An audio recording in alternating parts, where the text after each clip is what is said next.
Hello everyone, মধুমিতার জীবন page থেকে আপনাদের অনেক অনেক স্বাগত জানাচ্ছি।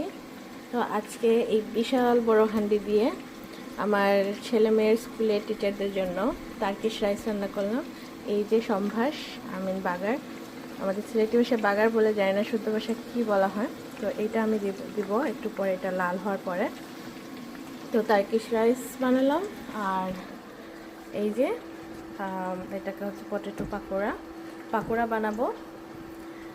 আর এগুলা জাস্ট করছি। এখন কয়টা বাজে? এখন হচ্ছে কয়টা, এখনও 10টা হয় নাই। সো আমি বাচ্চাদেরকে 9টার সময় ওদেরকে ড্রপ করে এসে বানিয়েছি। তাহলে মনে করেন কয়টা বাজলো, ও সরি 10টা বাজে। তো 1 ঘন্টায় এই জিনিসগুলো করলাম, কাটাকাটি করলাম, আলু বানালাম। তো হোপফুলি আধা ঘন্টার ভেতরে পাকোড়া ডান হয়ে যাবে। চলে যাব টিচারদের অফিসে, কারণ আমি ওদেরকে প্রমিস করেছি যে ঈদ উপলক্ষে ওদেরকে আমি খাওয়াবো। তো আর যেহেতু আমি আমার পুরাতন বাসায় আসছি, ওইখানে সব টার্নিচার সব নিয়ে গেছি আমার নতুন বাসায়।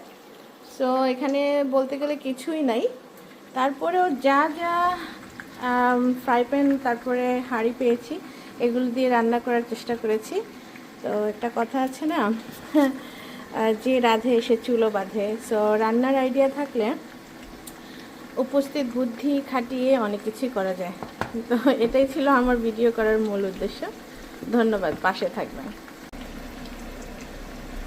3টা চুলায় বসিয়ে দিয়েছি। আমার এই পর্যন্ত এতটুকুই বাসন কাসন আছে এই বাসায়। এই হলো কিছু বানালাম,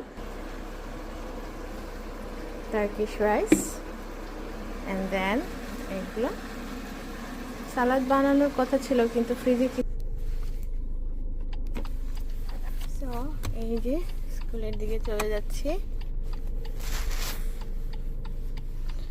এই যে আমার মেয়ের ছেলের স্কুল।